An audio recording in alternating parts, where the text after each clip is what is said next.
ਇਹ ਗੁਲਜ਼ਾਰ ਹਾਂਜੀ ਕੀ ਕਰਦਾ ਆ? ਉਹ ਪਾਣੀ ਪੀਣ ਲੱਗਾ, ਹੋਰ ਕੀ ਕਰਦਾ ਮੈਂ। ਪੁੱਤ ਮੈਨੂੰ ਵੀ ਘੁੱਟ ਦੇ ਪਾਣੀ ਦੀ। ਲਓ ਤੁਸੀਂ ਪੀ ਲਓ ਪਹਿਲਾਂ, ਆ ਲਓ। ਧਿਆਨ ਨਾਲ ਹੁਣ ਡੋਲ ਨਾ ਲਈ।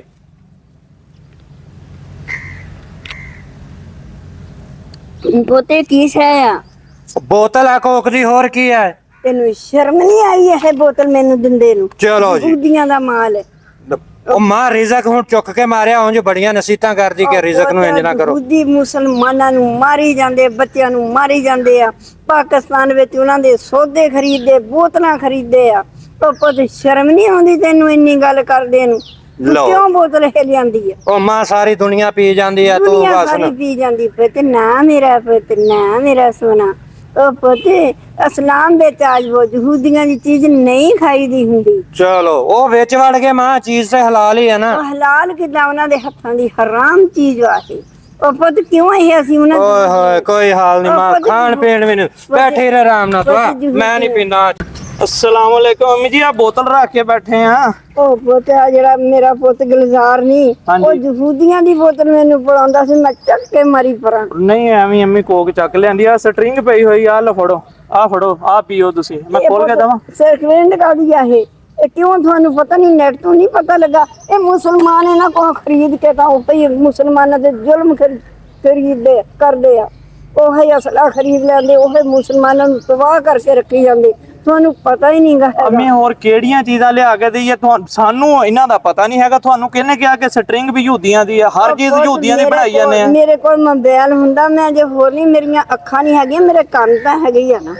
ਤੇ ਆਹ ਚੀਜ਼ ਨਹੀਂ ਖਾਣੀ। ਤੁਹਾਨੂੰ ਇੰਨਾ ਵੀ ਨਹੀਂ ਪਤਾ ਹੈਗਾ ਵੀ ਅਸੀਂ ਇਹ ਚੀਜ਼ਾਂ ਹਰਾਮ ਆ। ਇਹ ਯਹੂਦੀਆਂ ਦੀਆਂ ਹੱਥਾਂ ਦੀਆਂ ਚੀਜ਼ਾਂ ਕਿਉਂ ਖਾਣੀਆਂ? ਅੰਮੀ ਕਿਹੜੀ ਚੀਜ਼ ਖਾਈਏ ਪੀਏ? ਸਾਰੀਆਂ ਤੁਸੀਂ ਕਹਿ ਦਿੰਦੇ ਆਪਣੇ ਕੋਲੋਂ ਬਣਾ ਕੇ ਤੁਸੀਂ ਕਹੀ ਜਾਂਦੇ, ਕਿੱਥੋਂ ਪਤਾ ਕਰੀਏ ਅਸੀਂ ਕਿ ਯਹੂਦੀਆਂ ਦੀਆਂ ਹੈ ਕਿ ਨਹੀਂ ਹੈਗੀਆਂ? ਉਹ ਪੁੱਤ ਤੁਸੀਂ ਨੈਟ ਦੇ ਉੱਤੋਂ ਪੜ੍ਹਿਆ ਲਿਖਿਆ, ਉੱਥੋਂ ਪਤਾ ਕਰ ਲਵੋ, ਨੈਟ ਤੋਂ ਹੀ ਪਤਾ ਕਰ ਲਵੋ ਤੇ ਕਿਹੜੀ ਸ਼ੈ ਖਾਣੇ ਵਾਲੀ ਆ।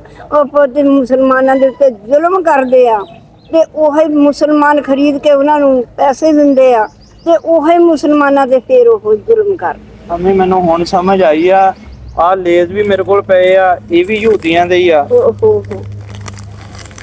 ਇਹ ਸਾਰੀਆਂ ਇਹਨਾਂ ਦੀਆਂ ਤਾਂ ਪ੍ਰੋਡਕਟ ਹੀ ਬਹੁਤ ਹੈਗੀਆਂ। ਚੱਕ ਕੇ ਮਾਰ ਚੱਕ ਕੇ ਦਫਾ ਕਰ ਇਹਨਾਂ ਨੂੰ। ਅੰਮੀ ਜੀ ਚੰਗਾ ਹੋਇਆ ਤੁਸੀਂ ਮੈਨੂੰ ਦੱਸ ਦਿੱਤਾ। ਇਹ ਤਾਂ ਵਾਕਈ ਪਤਾ ਨਹੀਂ ਕਿੰਨਾ ਕੁ ਮੁਸਲਮਾਨਾਂ ਤੇ ਜ਼ੁਲਮ ਕਰ ਰਹੇ ਆ, ਤੇ ਅਸੀਂ ਜ਼ੁਲਮ ਦੇ ਬਰਾਬਰ, ਅਸੀਂ ਫਿਰ ਉਹਨਾਂ ਦੇ ਨਾਲ ਸ਼ਰੀਕ ਆ। ਅਸੀਂ ਤੇ ਫਿਰ ਆਪਣੇ ਭਰਾਵਾਂ ਤੇ ਜ਼ੁਲਮ ਕਰਵਾ ਰਹੇ ਆ, ਜਿਨ੍ਹਾਂ ਦੀਆਂ ਚੀਜ਼ਾਂ, ਇਹਨਾਂ ਦੀਆਂ ਪ੍ਰੋਡਕਟ ਖਾ ਕੇ ਪੀ ਕੇ। 2 ਮਿੰਟ ਵਾਸਤੇ ਗੱਲ ਸੁਣ। ਤੁਸੀਂ ਪੁੱਤ ਪੜ੍ਹੇ ਲਿਖੇ, ਮੈਂ ਅੱਖਾਂ ਦੇ ਨਹੀਂ ਦਿੰਦੀ। ਉਹ ਪੁੱਤ ਮੇਰੇ ਕੋਲ ਮੋਬਾਈਲ ਹੁੰਦਾ, ਮੈਂ ਸੁਣਦੀ ਰਹਿੰਦੀ, ਮੈਂ ਇਹਨਾਂ ਵਿੱਚ ਹੀ ਰਹਿੰਦੀ ਆ। ਤੁਸੀਂ ਪੁੱਤ ਨੈਟ ਤੇ ਦੇਖ ਲਿਆ ਕਰੋ, ਹਰਾਮ ਚੀਜ਼ ਤੇ ਬਚੋ। ਉਹ ਯਹੂਦੀ ਕਿੰਨੇ ਜ਼ੁਲਮ ਕਰਦੇ ਆ, ਕਿੰਨੇ ਮੁਸਲਮਾਨਾਂ ਦੇ ਬੱਚਿਆਂ ਦੇ ਉਹਨਾਂ ਨੂੰ ਮਾਰੀ ਜਾਂਦੇ ਆ, ਕੀ ਕੁਛ ਕਰਦੇ ਆ। ਬਹੁਤ ਸ਼ਹੀਦ ਕਰ ਰਹੇ ਆ। 200 ਜਿੰਨੇ ਵੀ ਦੋਸਤ ਆ ਨਾ, ਇੰਟਰਨੈਟ ਤੁਹਾਡੇ ਕੋਲ ਆ, ਮੋਬਾਈਲ ਹਰ ਬੰਦੇ ਕੋਲ ਆ। ਨਹੀਂ ਪ੍ਰੋਡਕਟ ਦਾ ਪਤਾ ਲੱਗਦਾ, ਤੁਸੀਂ ਇੰਟਰਨੈਟ ਤੇ ਜਾ ਕੇ ਸਰਚ ਕਰ ਸਕਦੇ ਹੋ, ਗੂਗਲ ਸਰਚ ਕਰ ਲਓ, ਤੁਹਾਨੂੰ ਪਤਾ ਲੱਗ ਜਾਏਗਾ। ਬਾਕੀ ਸਾਡਾ ਇੱਕ ਮਕਸਦ ਸੀ ਵੀਡੀਓ ਬਣਾਉਣ ਦਾ ਕਿ ਸਾਡੇ ਮੁਸਲਮਾਨ ਭਰਾਵਾਂ ਤੇ ਜੋ ਜ਼ੁਲਮ ਹੋ ਰਿਹਾ, ਤੇ ਕਮ ਸੇ ਕਮ ਅਸੀਂ ਉਹਨਾਂ ਵਾਸਤੇ ਆਵਾਜ਼ ਨਹੀਂ ਉਠਾ ਸਕਦੇ, ਕੁਝ ਕਰ ਨਹੀਂ ਸਕਦੇ ਹੈਗੇ। ਇੰਨਾ ਤੇ ਕਰ ਸਕਦੇ ਆ ਨਾ ਕਿ ਉਹਨਾਂ ਦੇ ਨਾਲ ਸ਼ਾਮਲ ਨਾ ਹੋਈਏ ਅਸੀਂ ਯਹੂਦੀਆਂ ਦੇ। ਤੇ ਐਸੀ ਪ੍ਰੋਡਕਟ ਦਾ ਬਾਈਕਾਟ ਕਰੋ ਜਿਹੜੀ ਯਹੂਦੀ ਬਣਾਉਂਦੇ ਆ, ਔਰ ਪਾਕਿਸਤਾਨੀ ਪ੍ਰੋਡਕਟ ਨੂੰ ਯੂਜ਼ ਕਰਨਾ ਸ਼ੁਰੂ ਕਰੋ। ਬਾਕੀ ਦੁਆਵਾਂ 'ਚ ਯਾਦ ਰੱਖਿਓ। ਅੱਲਾ।